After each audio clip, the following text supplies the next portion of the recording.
Em cada reação e cada sensação de não ter volta, toda reza. Nos cantos da casa, em cada luz queimada, cada morte atravessa. Vida que de perto que nos quer, com a mão no mundo, pulmão rasgando tela, onde era o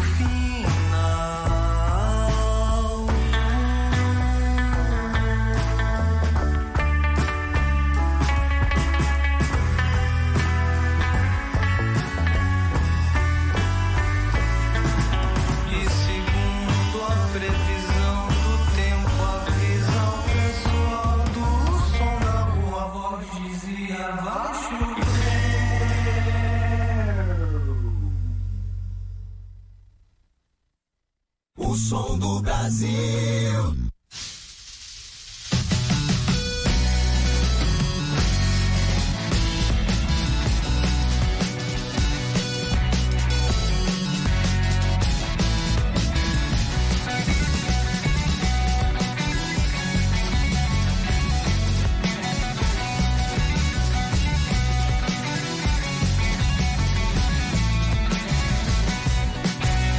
Dance com seus próprios passos, cante do jeito que quer, viaje com seus supersaltos, disfarce do que quiser.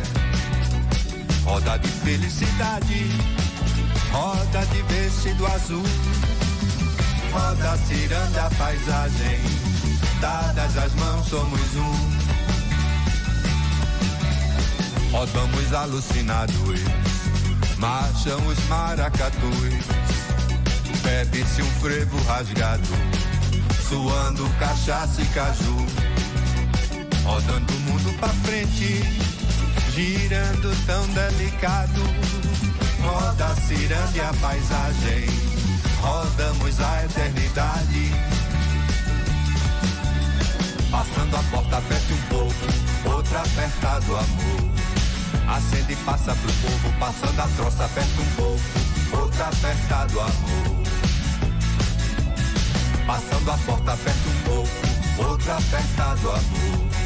Acende e passa pro povo, passando a troça, aperta um pouco, outra aperta do amor.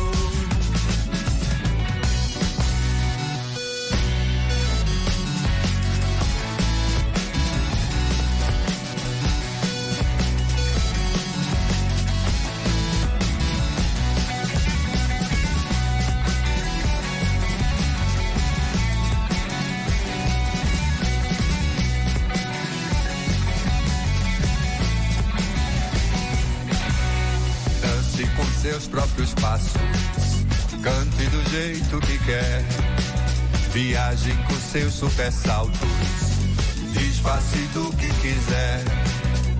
Roda de felicidade, roda de vestido azul, roda a ciranda e a paisagem, dadas as mãos somos um.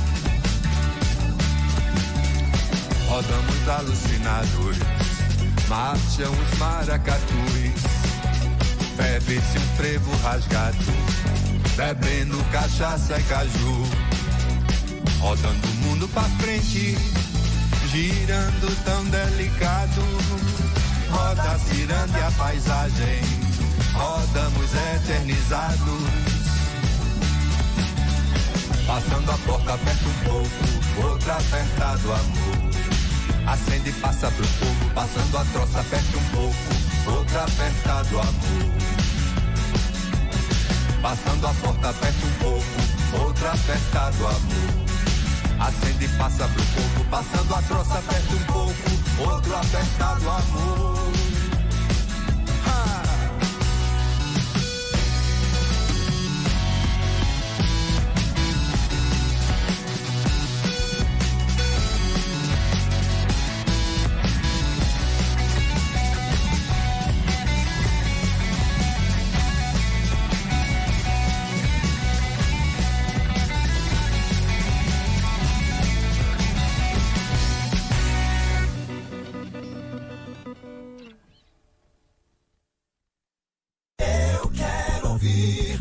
som do Brasil. 11 horas. Universitária. ZYD 240, 99.9 MHz. FM. Universitária. Emissora da Universidade Federal de Pernambuco. Universitária.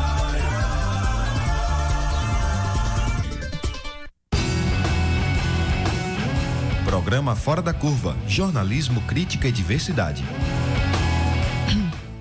Olá, ouvintes das rádios universitárias 99.9 FM e 820 AM. São 11 horas da manhã e começa agora o Fora da Curva, o programa que fala o que a maioria cala. Eu sou Ana Veloso, professora do Departamento de Comunicação da Universidade Federal de Pernambuco e estarei com vocês até às 11, das 11 ao meio-dia, nosso horário do Fora da Curva.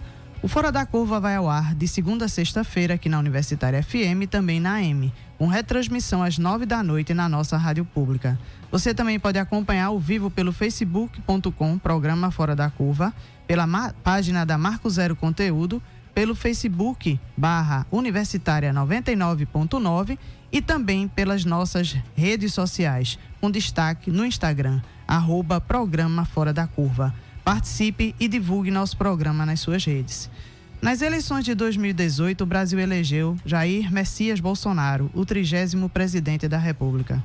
Durante a campanha eleitoral, o então candidato do PSL, Partido Social Liberal, externou a vontade de desligar o país da Organização das Nações Unidas, a ONU. O futuro governante alegou que a instituição corresponde a uma reunião de comunistas que não possuem o compromisso com a América do Sul.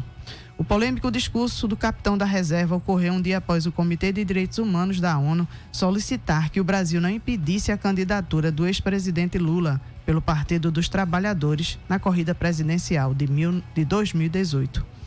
E que a ONU também recomendou, esse Comitê de Direitos Humanos, que se garantisse os direitos políticos do pré-candidato que já estava preso em Curitiba. É importante lembrar aqui para os nossos convidados e para os nossos ouvintes e as nossas ouvintes que o Brasil faz parte dos 51 países que fundaram a Organização das Nações Unidas, né? E a ONU, ela tem 193 membros. Diante das críticas, o candidato alegou que ia desligar o Brasil apenas do Comitê de Direitos Humanos, mas não deixaria o país sem espaço na ONU. Essas incertezas quanto às relações diplomáticas brasileiras, a partir de 2019, por conta de algumas declarações do presidente eleito e de membros da sua futura equipe, sobre a questão da política externa do Brasil, as relações multilaterais internacionais, elas estão aqui no cerne da nossa discussão de hoje. Então, a gente quer saber qual vai ser a política externa do Brasil. Para responder essas e outras questões, o nosso programa conta com a participação do professor William Ferreira de Mello, coordenador do MBA em Comércio Exterior e Relações Internacionais da Exuda. Tudo bem? Tudo bem. Muito bem-vindo. Quem nos acompanha pela 99.9. Obrigada. Contribui também com o nosso debate o doutor em Filosofia, especialista em Relações Internacionais, Arthur Bulhões. Bom dia, ouvintes da 99.9, agradeço o convite. Obrigada, Arthur. Também vai contribuir o advogado, professor universitário e consultor em direitos humanos junto à OEA e à ONU, Luiz Emanuel Barbosa da Cunha. Obrigada, Luiz. Obrigado também, professora. Uma satisfação muito grande estar aqui, né? Bom dia para os nossos ouvintes, nossos colegas aqui de bancada. E o jornalista da Marco Zero Conteúdo, Sérgio Miguel. Obrigada, Sérgio. Obrigado, de nada, bom dia, é sempre um prazer estar aqui. E a gente começa o programa já perguntando qual a importância da ONU e do Conselho de Direitos Humanos da Organização das Nações Unidas. Luiz. Olha, a importância da ONU, ela é enorme, né? Porque é uma organização que nasce, né, substituindo a Liga das Nações, né, que foi uma organização que não conseguiu cumprir o seu papel, né, de evitar a Segunda Guerra Mundial. E ao mesmo tempo que a ONU nasce, né, nesse final de pós-Segunda Guerra, né, diante do genocídio que aconteceu, né, provocado pelos nazistas, pelos fascistas, né, italianos. E o Brasil, né, tá nesse bojo dos aliados, né, dos vencedores da guerra, e a organização ao mesmo tempo, né, depois desse pós-Segunda Guerra, se envolveu em tantas situações que ajudou, né, o próprio mundo a ficar, vamos dizer assim, se não foi um mundo melhor, né, um mundo menos ruim, né? Então, a ONU, ela enfrentou muitos desafios e tem enfrentado hoje, né? É uma organização talvez a mais importante que a gente já tenha tido de todas, junto com a Organização Internacional do Trabalho, né? Então, foi uma das... A OIT, né? A OIT. Então, é um grande legado do século XX, com todas as suas dificuldades, com todos os seus problemas, né, que a gente já enfrenta, inclusive hoje, né? Então, sem a Organização das Nações Unidas, a situação, por exemplo, das migrações hoje que tem seria muito mais calamitosa. Então, ela é muito importante, é estratégica, é fundamental, é determinante, né? Então, mesmo com seus problemas, não tem como descartá-la. E nem ficar ninguém fora dela hoje, né? William, você concorda com o Luiz? Concordo e, assim, além desse... obrigado. Concordo, e além desse aspecto institucional, a gente tem uma pauta política, principalmente dos direitos humanos no século XXI, nesse decênio agora que a gente está entrando no segundo decênio do século XXI, onde o próprio papel da instituição ele também está sendo remodelado. O Brasil, uma época, quis também fazer parte do assento do Conselho de Segurança. A gente sabe que na política internacional os atores eles trabalham com uma perspectiva diferente. A gente está lidando com atores soberanos.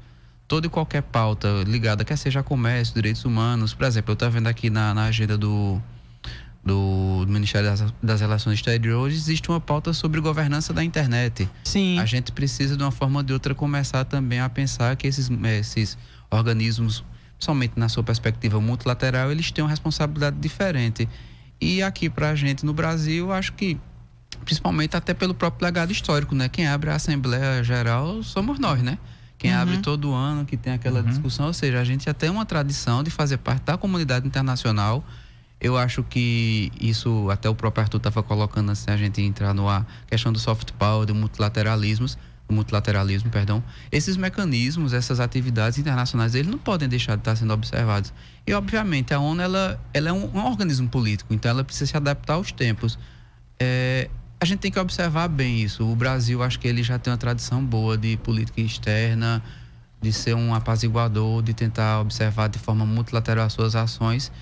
E a gente tem que estar de olho. Eu acho que isso, a gente que trabalha com comércio exterior, que observa essas questões, a gente tem que estar de olho. Mas a ONU, importantíssimo. ONU, OEA, enfim, OMC, esses organismos internacionais.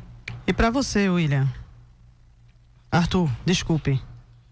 A importância da ONU, além da sua relevância histórica, é o legado de uma segunda metade do século XX que foi conduzida em termos menos conflituosos no que tange a grandes conflitos mundiais que marcaram a primeira metade do século XX. E, além disso, a capacidade de articular uma multiplicidade de atores internacionais que pensam de maneira muito divergente, muitas vezes, mas conseguem, por via da concertação, por via do diálogo diplomático, cooperar, sobretudo no avanço dos direitos humanos, da defesa dos direitos humanos, da busca de soluções não conflituosas para uma série de questões e também para a condução de boas práticas, a tentativa de manter pelo menos a promoção de alguns valores universais, mesmo num mundo em que precisamos de qualquer maneira ter uma postura relativizante em algumas questões, mas há também alguns valores mais universais que precisam ser cultuados, e a ONU tem tido um papel fundamental nesse âmbito. E essa repercussão, Luiz, do desligamento do Brasil, desse possível desligamento do Brasil do Conselho de Direitos Humanos, desse Conselho da ONU? Isso aí faz parte aí de todo esse universo de pérolas, né, que o candidato e o hoje presidente eleito, né, ele lançou. Então, diante dessa questão, né, de você tratar dos direitos humanos, hoje, em termos dessa própria seara, né, direitos humanos, o comitê, o Conselho de Direitos Humanos é o instrumento mais importante que você tem hoje dentro do sistema ONU, né? Não é o único, mas é o mais importante, né? Então, ele tem uma dimensão muito mais de natureza política dentro dos direitos humanos, né? Como você discute, como é que se constrói, como é que os estados se monitoram, se fiscalizam. Então, é bem diferenciado, mas não fica tão longe, por exemplo, do trabalho que o comitê faz. Então, o comitê, por exemplo, o Comitê de Direitos Humanos, por exemplo, ele trabalha com a análise por especialistas, focado especificamente lá na Convenção de Direitos Humanos, o Pacto Internacional de Direitos Civis e Políticos. No caso do Conselho de Direitos Humanos, o monitoramento não é feito por especialistas, é feito pelos próprios estados. Então, cada um, dentro da sua diplomacia, né, puxando para esse recorte, faz análise dos relatórios do Alto Comissariado para as Nações Unidas sobre Direitos Humanos, né, recebe o material da sociedade civil. Então, tem um trabalho de monitoramento muito importante, principalmente quando a gente pensa a partir da revisão periódica universal, que começou em 2008. Então, lá a gente, por exemplo, na época que estava na sociedade civil, teve um trabalho muito grande de como a gente ia, né, trabalhar essa RPU a partir das práticas que a gente tinha, que a gente fazia o que a gente chamava de relatório sombra. Não? É um relatório que funciona em paralelo ao relatório do Estado, né? Geralmente o relatório do Estado é aquela perfumaria, né? Bem bonitinho, tudo está funcionando porque a direitinho. sociedade civil fica monitorando o que o Estado faz também, né? Isso. E aí a gente que estava mais na ponta, né, funcionava como esse braço informativo do Alto Comissariado, além das próprias informações que o Alto Comissariado também recebe por outros meios, né? Então isso funcionou de forma bem interessante, né? Então a gente conseguiu produzir uma boa prática na época que o Gajop trabalhou com a Conectas de São Paulo. Então a gente produziu um relatório que serviu de referência para a sociedade civil. Então, dentro do Conselho foi altamente importante, porque apareceram as primeiras recomendações, né? Foram bem pouquinhas lá na época, se não me engano, acho que 15 ou 17. Né, para a segunda rodada em 2012, né, já veio muito mais recomendações, inclusive aquela que a Santa Sé, né, na época, né, falava pedindo para o Estado brasileiro rever aquela decisão do STF que reconhecia a união estável de casais homoafetivos, né? A própria questão da recomendação que falava da polícia militar, que eu particularmente acho que a Viva Rio usou de uma forma muito equivocada e terminou criando aquela confusão, achando que a ONU estava pedindo que a polícia fosse extinta, né? Na verdade estava falando de você ter uma polícia mais de formato civil, né? Se desconstituindo aquele formato militar. A desmilitarização da polícia, né? Então tem debates muito importantes. O Conselho, ele é muito importante, né? Então eu acho que é bem equivocada, né? Isso aí, usando de uma linguagem bem diplomática, né? Como eles gostam, é uma decisão equivocada, né? No primeiro momento, até porque o Brasil, ele é um ator muito importante e ele foi fundamental para a criação do Conselho, né? Se livrando de lá da Comissão de Direitos Humanos, né? Aquela comissão antiga, né? Que era seletiva. O mesmo discurso que os Estados Unidos usaram hoje para sair do Conselho foi o discurso que serviu, né? Para extinguir a Comissão de Direitos Humanos e criar o Conselho, que está diretamente acoplada à Assembleia Geral, né, das Nações Unidas. Sérgio? A gente da Marco Zero, semana passada, segunda e terça passada, a gente participou inclusive do CAD, que é o Curso Avançado de Direitos Humanos, e o ponto central da discussão lá desse CAD era justamente que a gente está no meio do terceiro ciclo da RPU.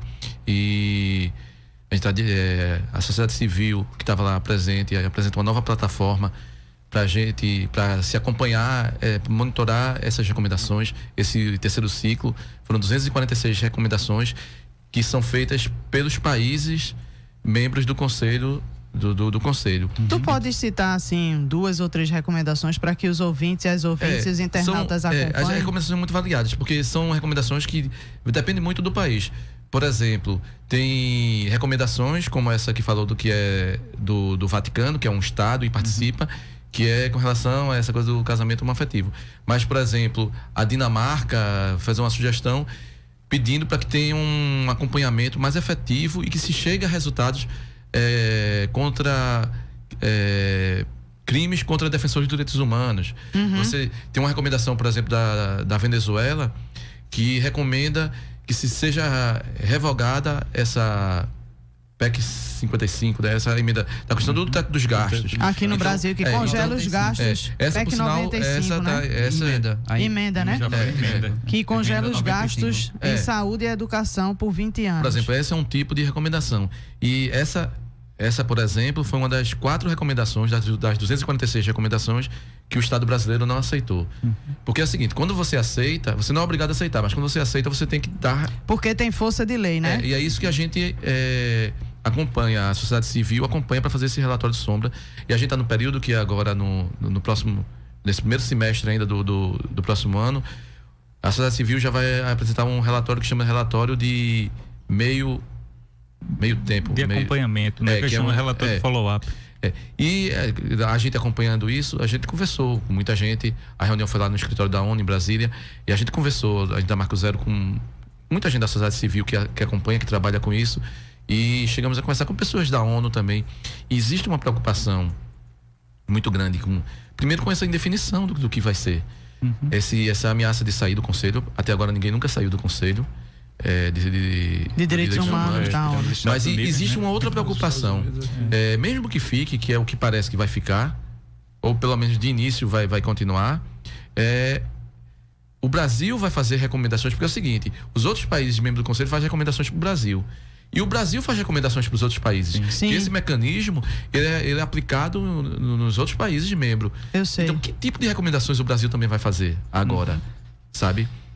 Para esses outros países. Que leitura vai fazer dos tratados de direitos humanos? Que leitura dos tratados. Então, é porque você ouvindo o novo governo falar de política externa, parece que está falando num grupo de WhatsApp. E é uma coisa muito mais complexa do que isso, né?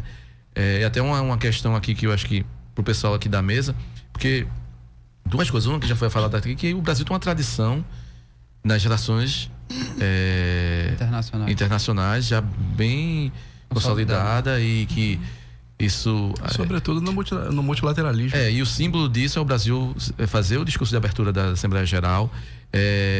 E o outro lado também é que as relações internacionais é baseado também num pragmatismo muito grande, né? Também.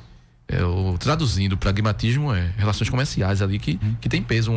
Teve esse caso agora do Egito, que já sentiu a gente vai entrar nisso também.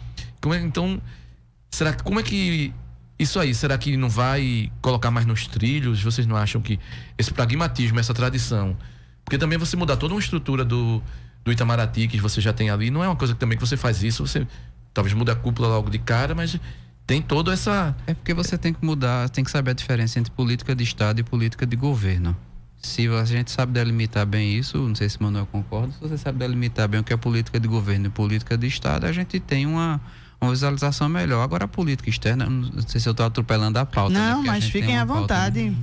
Mas a política externa, pelo que Sérgio coloca, ela vai sofrer uma modificação, não há dúvidas. Principalmente, já que a gente entrou no papo, e é uma das coisas que eu estou observando, estava até querendo baixar os números aqui da questão do NCM, de exportação, importação, para observar de forma mais técnica.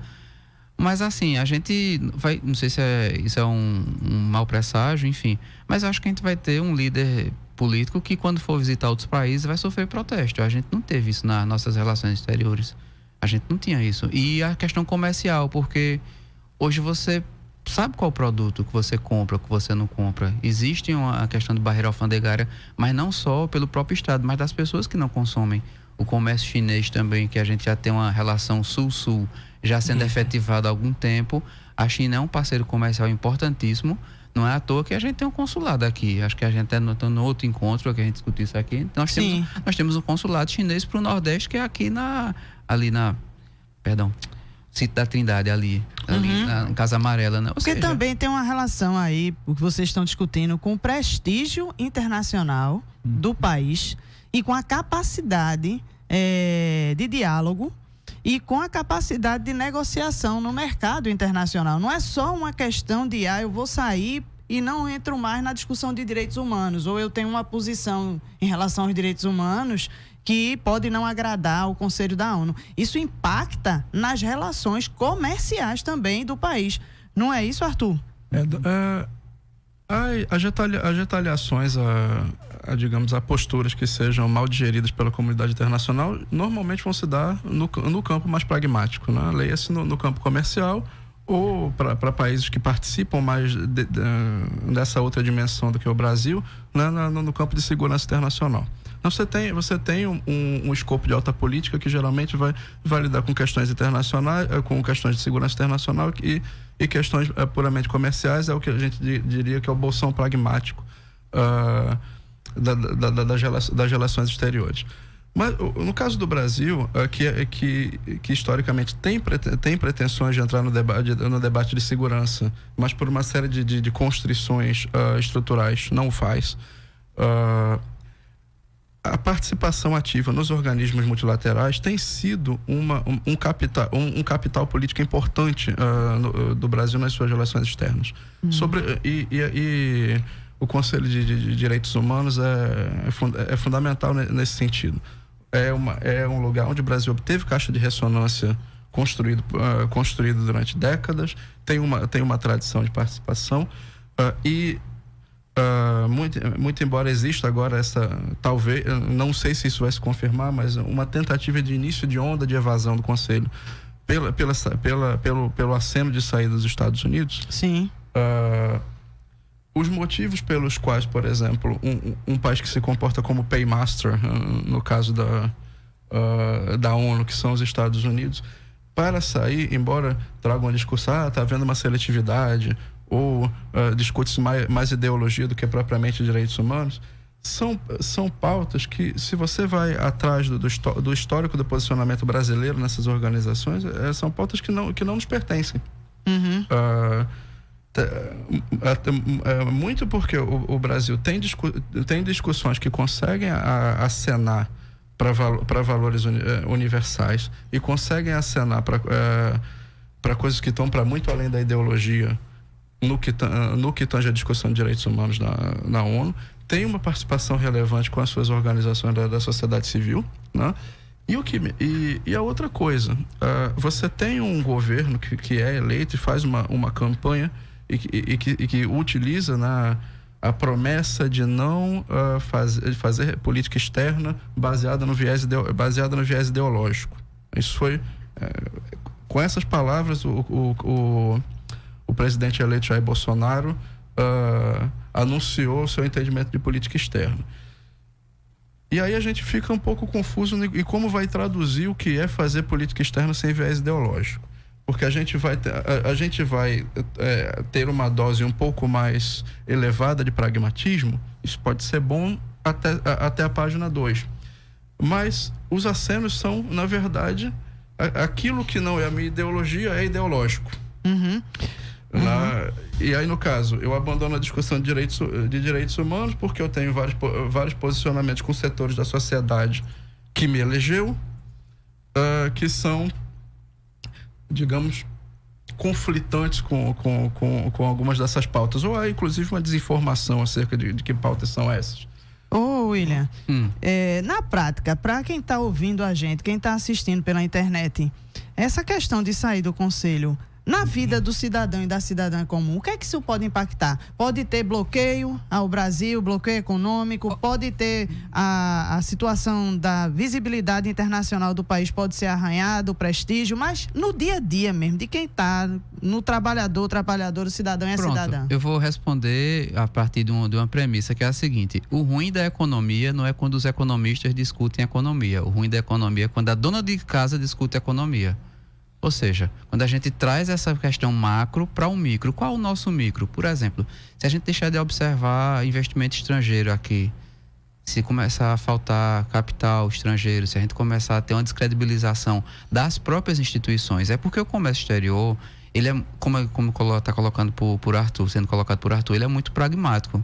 Essa credibilização, ou essa credibilidade que nós temos na questão dos direitos humanos, veja, nós temos uma pauta interna de muita violência. Se a gente for começar a discutir os números da violência no Brasil, então já é outro programa, né? Uhum. Já é outro fora da curva. Foi o da semana passada. Pronto. Aí, assim, esses números, eles já falam por si só. Nós temos a necessidade de observarmos o que acontece internamente. E as pessoas do outro lado, que hoje o mundo é global, é uma redundância, mas hoje o mundo é global, né? O mundo é observável, a gente está num instrumento muito claro. Assim, enquanto credibilidade, a gente não fica bem na fita, falando de forma prática, tá certo? Uhum. Mas, ao mesmo tempo, isso também começa a ter implicações, porque, por exemplo, a gente não fica discutindo os direitos humanos na China, que é a questão de política interna deles. Mas essa relação, depois, ela começa a definhar. Por quê? Porque não é só sair do Conselho de Segurança, é como você vai começar a implementar outras políticas. Porque, por exemplo, na OMC... Como é que a gente Organização Mundial do Comércio. Pois é, como é que a gente vai começar a trabalhar isso, não só pela pauta dos direitos humanos, mas o próprio comércio exterior? Sim. Porque, assim, em direito internacional ou relações internacionais, tudo é misturado. A gente não tem só uma atitude de você pautar só... Eu vou sair do Conselho de Direitos Humanos, tá bom, então a gente fica fazendo comércio com você, certo? Sim. E se a União Europeia olha assim e diz, rapaz, o Brasil saiu da comissão, a gente vai fazer o que agora? Vamos repensar o que é que a gente tem? Aí começa, porque, por exemplo, a maior dificuldade, e aqui todo mundo é cônscio disso, nós temos uma dificuldade imensa de colocarmos os produtos agrícolas no Brasil na União Europeia. Existe uma sobretaxa alta. A própria França é muito reticente em relação a isso. Você vai dar mais argumentos para, de uma forma de outra, aumentar barreiras. Ou seja, é aquilo que o sociólogo alemão Luhmann chama de estímulo. Você vai estimular mais e mais ainda a criação de barreiras. Agora, obviamente, a gente precisa de mais dados, porque precisa fechar o ano para saber como é que está essa questão do comércio, para poder começar a comparar. Mas, assim, vai impactar na vida do cidadão o seguinte... Por exemplo, se a gente começar a ter alguns produtos estrangeiros não vindo para o Brasil, questão de medicamentos, enfim, é uma pauta muito mais ampla, mas ela impacta na vida do cidadão. A longo prazo, mas ela impacta. Nessa coisa do impacto do cidadão também, que é importante, porque é a mensagem que isso passa também. A partir do momento que o presidente da República diz que vai sair, que retira o país do Conselho de Direitos Humanos, ele está dizendo que os direitos humanos não importam. Não são prioridade. E essa mensagem, ela vai para o guarda da esquina, que está para as pessoas que estão na ponta do Estado ali, interagindo com a população. Então, para essa pessoa ali, os direitos humanos não importam. Ele se sente legitimado em praticar violência, e essa violência a gente sabe que contra quem é, contra a população jovem, pobre, negra, periférica, além de um problema mulheres. Além de um problema educacional no que tange a informação do grande público, que é o que se convencionou, né, principalmente nos discursos mais conservadores, de que direitos humanos é defesa de contraventor, né? Então, uma desinformação, uma ignorância, um absurdo. E, de qualquer maneira, é um discurso que se viu representado na candidatura do presidente eleito. E com esse aceno, olha, vou me desligar do Conselho de Direitos Humanos. Eu tô acenando para quê? Defesa de direitos humanos não é prioridade. Defesa de direitos humanos é defesa daquilo que não é relevante para o conjunto da sociedade, né? Além de outras implicações, você tem também um discurso que é, no mínimo, relativizante de maneira descuidada no que tange as violações de direitos humanos durante o regime militar. E você tem as cooperações internacionais nas comissões de verdade. As implicações de ordem interna são profundas, né? O próprio Sérgio colocou aqui que aí, no caso, o cidadão vai ver isso. A gente vai ver um recrudescimento de quem tem autoridade do Estado. O William queria falar também. Que a gente fala tanto de retrocesso, né? Que aí, né, saindo de um discurso de retrocesso abstrato, tipo uma questão concreta, a gente volta mais ou menos ao tempo dos governos de Fernando Henrique, né? Que muito para comercializar a União Europeia, ela questionava muito a necessidade de ter defesa de direitos humanos. Então colocava como uma condição para negociar com o Brasil e o Brasil vender seus produtos. É a partir disso aí, por exemplo, que a gente conseguiu institucionalizar o que a gente estava conversando ontem, quer dizer, vocês estavam conversando ontem aqui, né? A questão da proteção ao trabalho, né? A proteção, o enfrentamento à condição análoga de escravo, né? Todo esse processo de auditoria do Ministério do Trabalho, tudo veio dessa época. Então foi mais aquela fortalecida da União Europeia, né, como uma exigência para comercializar. Então, né, a gente muda esse cenário, né, nos governos Lula e Dilma, e agora praticamente a gente vai voltar a essa situação, né? A gente está aí num certo ostracismo, né, com esse desgoverno do Temer, mas a tendência é a gente voltar para essas condições, né? A gente vai precisar comercializar e vai ter esse tipo de exigência, né? Essas discussões você acompanha na Universitária, a nossa rádio pública.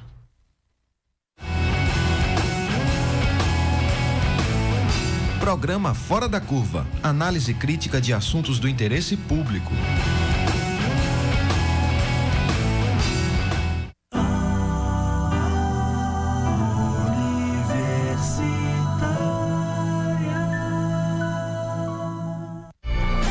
E aí, galera, aqui é o Benk do Bugarins e a gente vai tocar dia 17 de novembro no Coquetel Molotov, falar de um monte de outros artistas legais daqui do Brasil e de fora também.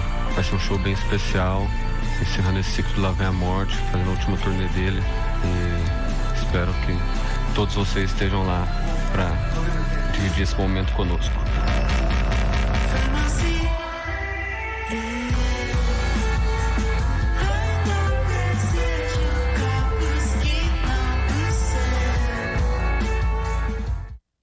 O Ministério da Saúde disponibilizou a vacina para prevenir a hepatite B. Ela faz parte do calendário nacional de vacinação. Ao todo, são 19 vacinas que previnem mais de 20 tipos de doenças, como rubéola, sarampo, cachumba, febre amarela, difteria, tétano e coqueluche. Leve a caderneta de vacinação para conferir se você já tomou todas as vacinas de acordo com a sua idade. Não dê ouvido a notícias falsas. As vacinas são seguras. Procure a unidade de saúde mais próxima de sua casa. Contra arrependimento, não existe vacina. Acesse saude.gov.br/vacinação e saiba mais. Você sabia que é possível encaminhar o seguro-desemprego de casa pelo computador? Funciona assim: logo após receber a documentação para o seguro-desemprego, o trabalhador pode fazer o pedido pela internet, pelo site https://empregabrasil.mte.gov.br. No site você preenche o formulário que hoje é respondido no Cine. O prazo de 30 dias para receber o benefício começa a contar a partir deste momento. O trabalhador ainda precisa comparecer a uma agência do Cine pessoalmente para evitar fraudes. Mas o atendimento é mais rápido e o prazo para receber o dinheiro também. Você encontra mais informações no endereço na internet trabalho.gov.br. Universitária FM 99.9. Fora da Curva, jornalismo analítico na Rádio Universitária, a nossa rádio pública. Você pode acompanhar o nosso programa pela Universitária FM e 820 AM e pela internet. É só acessar facebook.com Programa Fora da Curva e pela página da Marco Zero Conteúdo e pelo Facebook/Universitária 99.9. Participe e divulgue nosso programa. O Fora da Curva de hoje quer saber qual vai ser a política externa do Brasil. E aí a gente tem uma informação de que a organização não governamental UNWatch, sediada em Genebra, que fiscaliza o desempenho da ONU, revelou em um relatório que nos primeiros 10 anos do Conselho, esse de Direitos Humanos, que a gente estava conversando, que o Brasil pretende sair, houve 135 resoluções criticando a postura de várias nações. Mais da metade, 68 delas, foram contra Israel, principalmente por conta dos ataques violentos à Palestina. A nação israelense, para os apoiadores, é tida como um dos países que mais respeita os direitos humanos no Oriente Médio, por conta das políticas de liberdade de expressão, de equidade de gênero e uma das maiores paradas, a realização de paradas LGBT do mundo. Qual tem sido a postura do Brasil diante dessa situação israelense aí? Como vocês avaliam isso, Luiz? Olha, um ponto bem importante disso foi já no finalzinho do segundo governo Lula, quando o Estado brasileiro reconheceu o Estado palestino. Então, isso dentro da estrutura, inclusive da fala, de dois estados, o Estado israelense e o Estado palestino, isso foi muito importante. E olha que ali a gente estava vivendo um posicionamento internacional e que a gente saía daquela estrutura de em cima do muro, como foi o governo FHC, para realmente ser um ator global, o player, como eles chamam, tá ali influenciando, inclusive pautando de forma bem concreta a possibilidade de uma revisão do Conselho de Segurança da ONU, para inclusive o Brasil ter o assento permanente. Então até ali foi bem importante. O Estado brasileiro teve também uma força muito grande na época que a Corte Internacional de Justiça julgou Israel por conta do levantamento daquele muro. Não sei se vocês lembram, do mesmo jeito que teve o muro da vergonha, que se falava lá separando Berlim, também você tinha esse muro que Israel estava levantando, que estava literalmente separando casas, dentro daquela região ocupada. Então, esse ato do Estado brasileiro foi uma forma de, dentro do seu perfil mediador, e ao mesmo tempo agora mais, na época, protagonista, de ajudar a arrefecer esses ânimos, Então, você, partir para uma situação dessa agora, completamente diferente, na verdade, de novo, né, falando de um retrocesso concreto, a gente voltar para aquela pauta que havia do consenso de Washington, por exemplo, e da aproximação do Brasil com os Estados Unidos, inclusive com a agenda do país norte-americano. De certa forma, quando o Bolsonaro levanta essa bandeira, é para mostrar isso, né? E é como o Arthur estava falando. Você não tem um discurso ideológico, você tem uma outra ideologia, né? A ideologia do amigo, né? Contra a ideologia do inimigo. E a gente vai agora para essa questão mesmo. O presidente eleito cogitou transferir a Embaixada Brasileira de Israel, atualmente sediada na capital do país, Tel Aviv, para Jerusalém. Essa ideia, que não é original, também os Estados Unidos e a Guatemala já anunciaram e tomaram essa decisão, né? Em maio de 2018. E é interrogado o então candidato e hoje presidente eleito, disse que só pretende realizar a mudança após avaliar a situação e conversar com o futuro chanceler. O que essa possível mudança na Embaixada Brasileira representa para vocês? Assim, eu estava pensando comigo e observo que o próprio o presidente eleito, ele diz o que quer, observa a repercussão e ele tenta dar uma aliviada. Eu acho que isso também está sendo muito da pauta, porque... E troca de mídia também. E aí ele vai moldando. E em política internacional, eu lembro que uma vez Lula estava numa conversa com Tony Blair, enfim, lá numa atividade, e Lula foi falar de improviso, deu a maior confusão. Em política internacional, a gente não pode improvisar, a gente tem que ter uma pauta clara. Eu acho que essa mudança, se ocorrer, obviamente já existe algum tipo de alinhamento para isso. O próprio Benjamin Netanyahu já tem confirmado que dia 1º de janeiro está aqui em Brasília para poder participar da posse, pelo menos foi o que eu tinha visto nos noticiários. Assim, eu não estou colocando isso de forma menor, mas nós não somos os Estados Unidos, que pode chegar e colocar a pauta dele. Os Estados Unidos, ele pode colocar a pauta dele e dizer, eu vou mudar a embaixada, e muda, porque ele tem condições, primeiro pelo mercado interno, de absorver as demandas, ele tem a parte política de inovação, os Estados Unidos briga com a China. Eu acho que quando chegar um relatório para ele dizendo, olha, essa sua política vai transformar ou vai diminuir o nosso comércio, a gente vai perder aqui, por exemplo, com o mercado árabe nós temos 10,10 bilhões de dólares no ano passado sendo negociado. Vai perder essa receita? Se sair, vai perder. Aí onde entra, assim, é essa a questão pragmática que a gente observa. Tudo tem consequência, primeiro no comércio, e eu acho que de uma forma ou de outra, quando você, não é só o comércio, porque também, além de tudo, principalmente a questão do conflito árabe-israelense, né, a gente tem que ter uma noção histórica. Existe um povo que foi massacrado, que foi o povo judeu, que foi colocado lá em 1948, que a gente também sabe que tinha um povo já que existia. Essa questão, ela não é simples resolver. E tá pegando fogo lá, né? A gente sabe que não tá fácil, de uma forma ou de outra não tá fácil. Eu acho que difícil. Né? Eu estava observando os canais de comunicação e estão colocando o seguinte, que nós temos que ter um chanceler, um ministro das Relações Exteriores, né? Muito hábil, para poder mostrar ao presidente que uma coisa é o que ele quer, outra coisa é o que tem que ser feito. Em política internacional é muito diferente. Você está lidando com outro igual, ou até maior do que você, no sentido político. Até porque essa questão da política internacional, ela ficou muito invisibilizada durante a campanha. Não se discutiu praticamente isso e não se tinha propostas, né, de como um candidato, por exemplo, que ganhou as eleições, como seria essa atuação? Então, a sociedade, inclusive, não discute isso. Eu não sei se é uma questão histórica, assim, no sentido de acompanhar as atividades institucionais, mas eu estou acostumado a saber que existe um Ministério do Planejamento, o Ministério da Fazenda, o Ministério da Indústria e Comércio Exterior e tal, e agora juntou. Aí eu faço uma pergunta administrativa. O futuro ministro, ele vai ter condições de dar conta de todas essas pautas de uma vez só? Porque a gente tem que planejar o Estado. Planejar o Estado não é fácil. E ainda planejar a relação internacional, comercial. Você tem que planejar o Estado, ver o que é que entra, o que é que sai, ou seja, receita e despesa.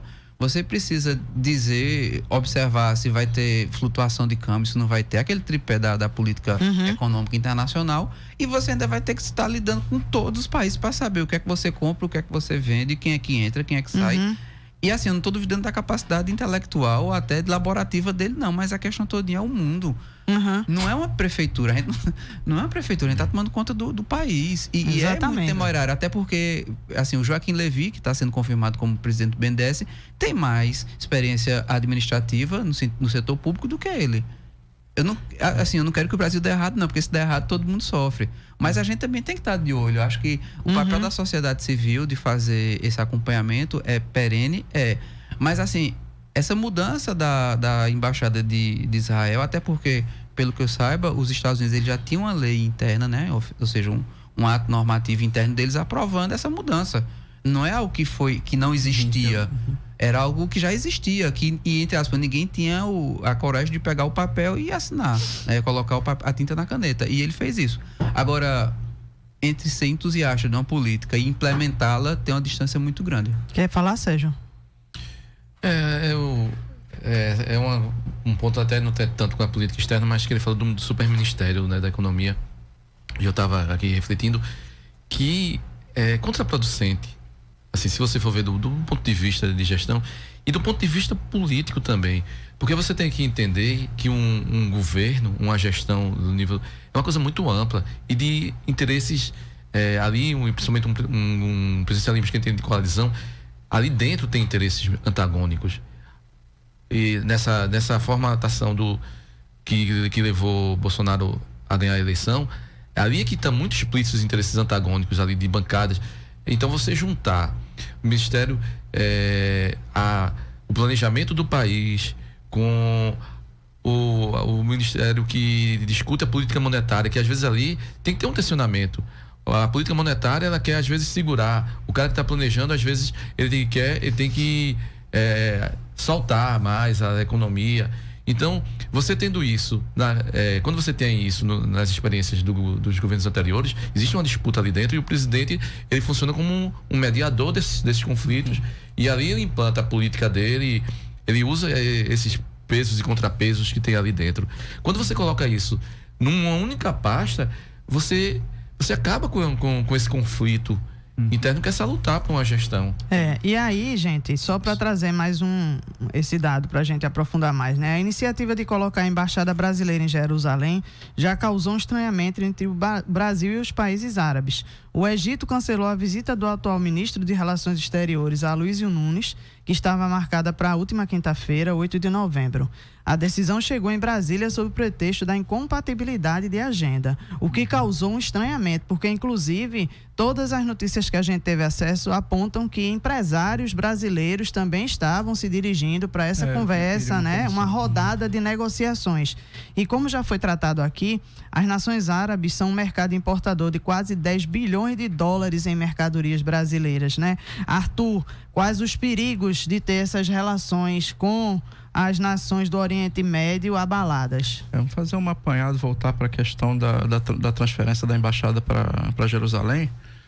Eu vou insistir novamente no ponto de que espécie de política externa sem viés ideológico é essa? Você tem um posicionamento histórico consistente do governo brasileiro, do Estado brasileiro, de reconhecer o Estado palestino, e depois você faz um aceno, né? Entrando numa onda, vamos transferir a embaixada para Jerusalém.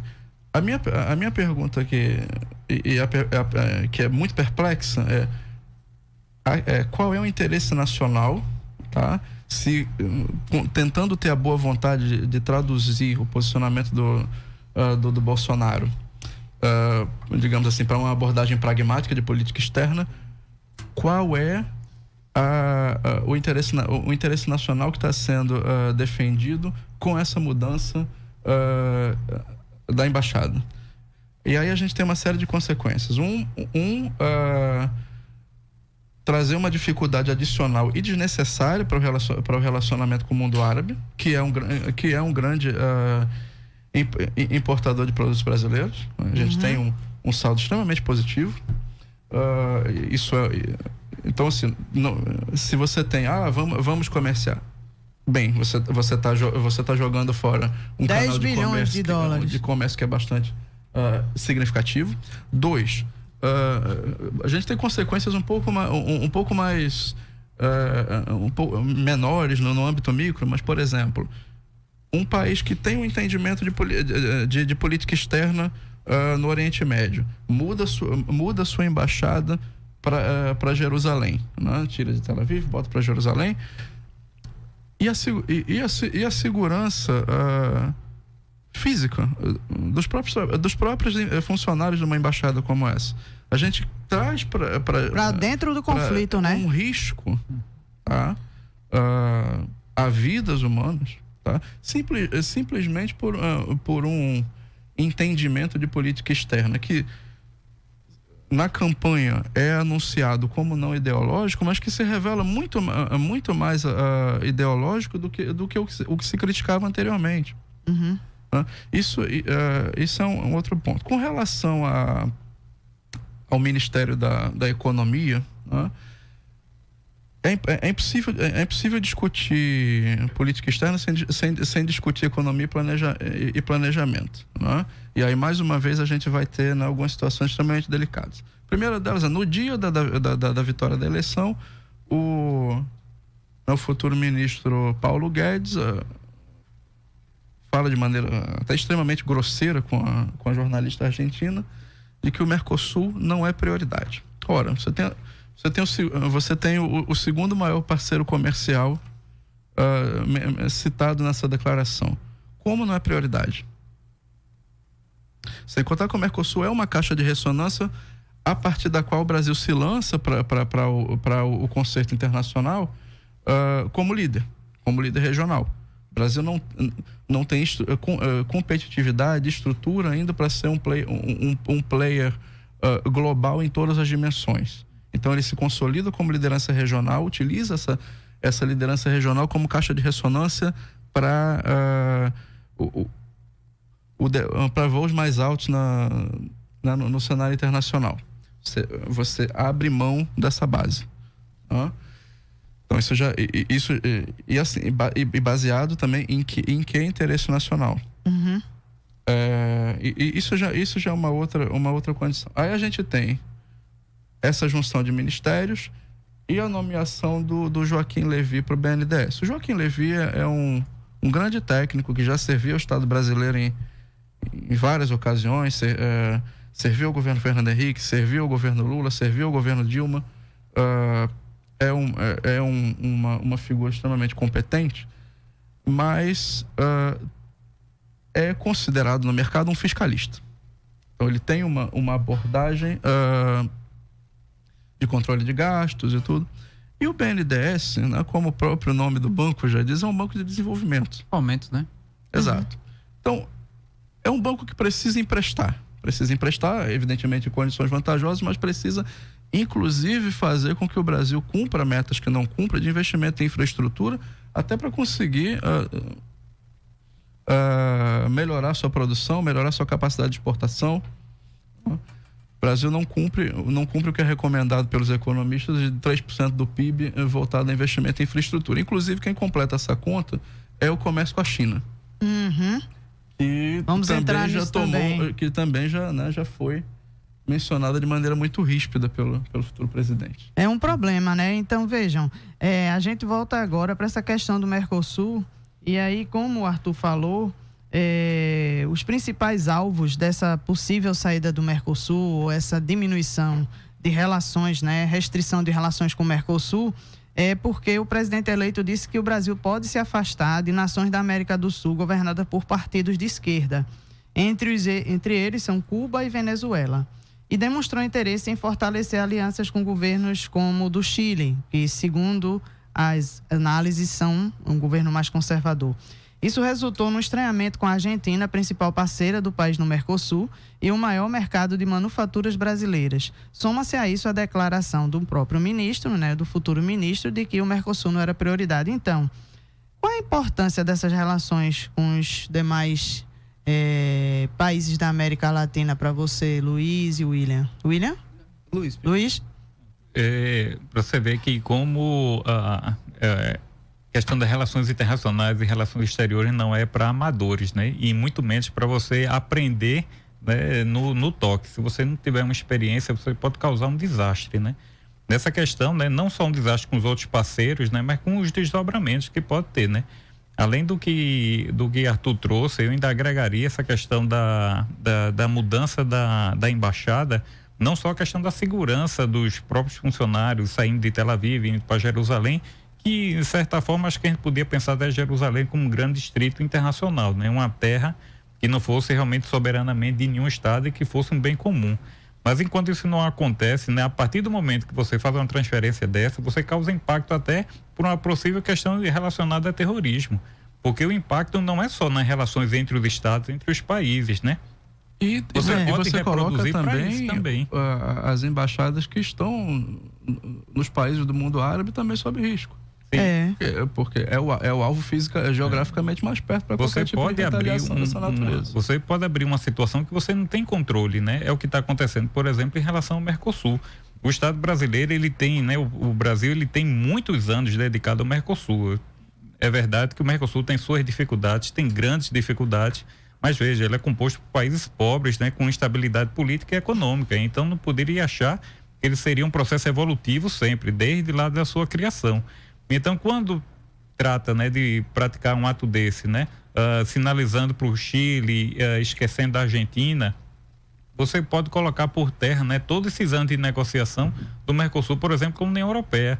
Sim. E agora realmente está se movimentando, né, ainda no fim do governo Temer, existe a possibilidade de haver uma reunião que vai realmente fechar, sinalizar esse interesse de articulação, estreitamento de relações entre a União Europeia e o Mercosul. Mais do que isso, né? Esse estreitamento já existe, essa aproximação vai realmente fechar o acordo para que haja isso. No caso a sua pergunta tem dois focos, né? O primeiro é o Mercosul, que está sendo colocado pelo Emanuel, mas assim, essa questão do emparelhamento ou de não observância de políticas com relação a Cuba, Venezuela ou outros países ditos de esquerda, né, como se pode se colocar, no cenário internacional é uma questão que o Brasil, até no próprio artigo 4º da Constituição, ele precisa respeitar a autonomia interna dos povos. Eu acho que a questão todinha é muito mais de você observar como é que as relações estão se dando. Por exemplo, se a gente for observar o caso de Cuba, e aí eu não estou fazendo nenhum juízo de valor, um juízo descritivo, está tendo uma abertura em Cuba. Agora, se os investimentos no porto lá foram errôneos e tal, e aí você avalia, aí chama o Ministério Público, aí, enfim, realiza-se denúncia, vai para a justiça, devido processo legal, tem todo esse procedimento, aí já é uma perspectiva. Mas de uma forma ou de outra, eu acho que é porque assim, o multilateralismo, ele não é só uma questão de visão de mundo, ele é uma necessidade. Você não pode hoje, de uma forma ou de outra, dizer, olha, eu não vou fazer comércio com você porque você é dessa cor, né? Ou é de outra cor. Assim, por exemplo, o próprio Venezuela, com essa questão da cláusula da não democrática, ela já não está mais... Como é que eu posso... Ela está suspensa no Mercosul, isso já é um fato. Aqui no próprio Fora da Curva, a gente já fez até um debate sobre a questão dos imigrantes aqui e tal. Aí, assim, essas relações, no seu sentido institucional, elas já estão sedimentadas. Eu acho que a gente tem que chamar o Chile, de uma forma ou de outra, para fazer parte da gente. Porque, por exemplo, o Brasil, ele obviamente escoa, porque tem o Oceano Atlântico, mas a gente não tem uma ligação com o Pacífico. Eu acho que essa possibilidade de ter o Peru... Agora, assim... Para você poder fazer isso, você também tem que olhar o outro, você também tem que saber o que quer.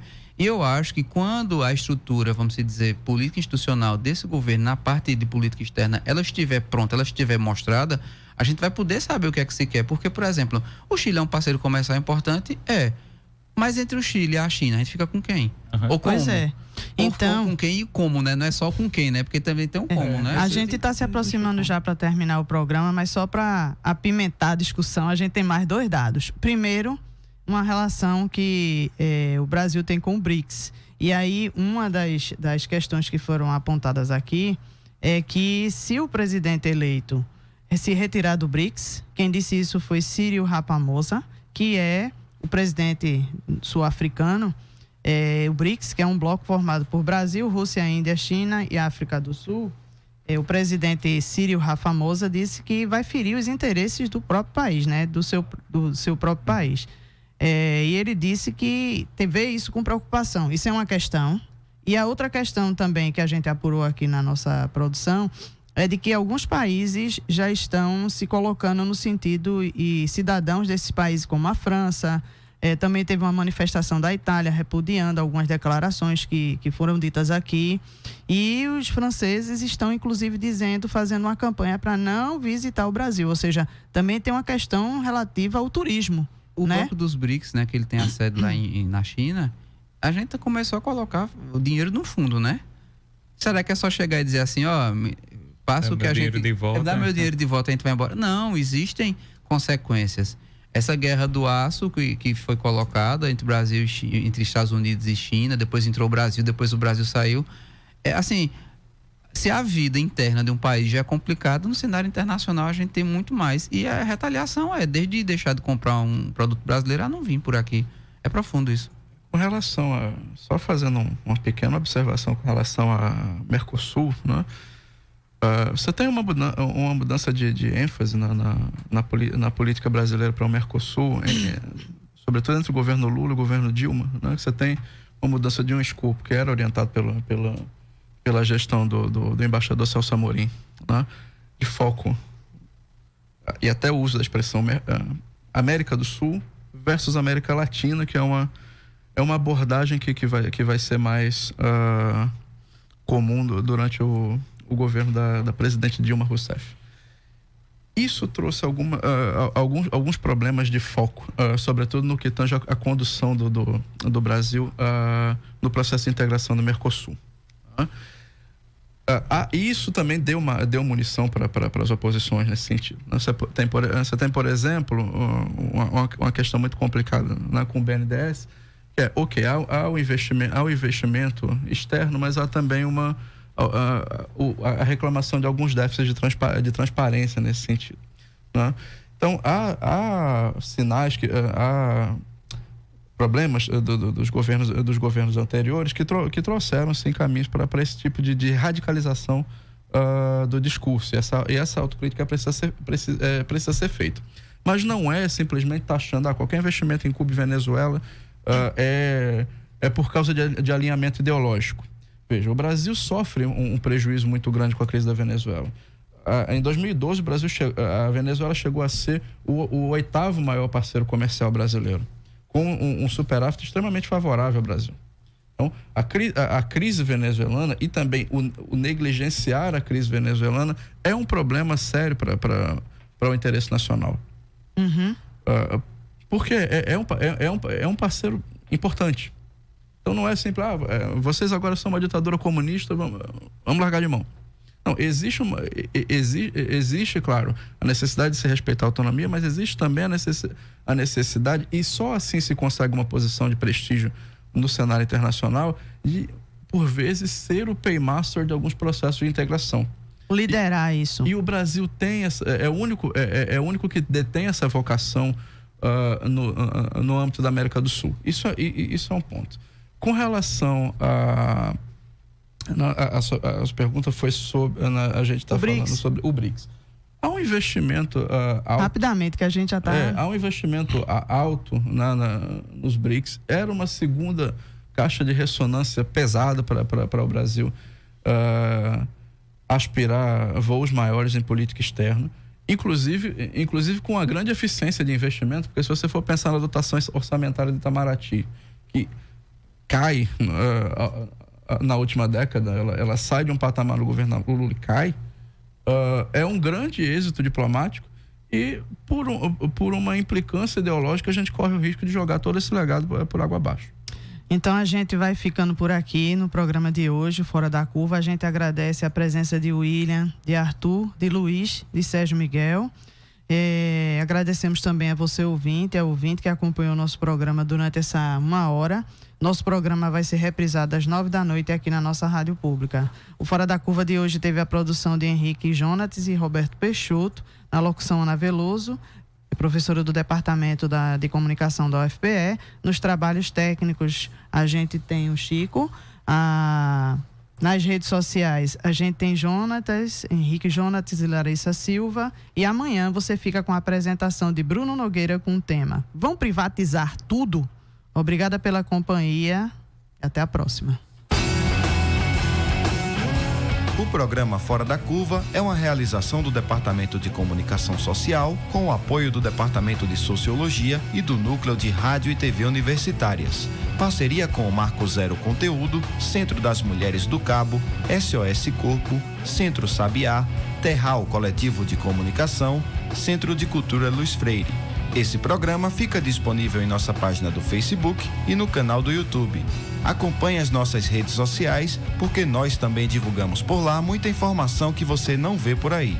A música tema deste programa foi composta pela banda Diablo Motor. Programa Fora da Curva. A gente fala o que a maioria cala.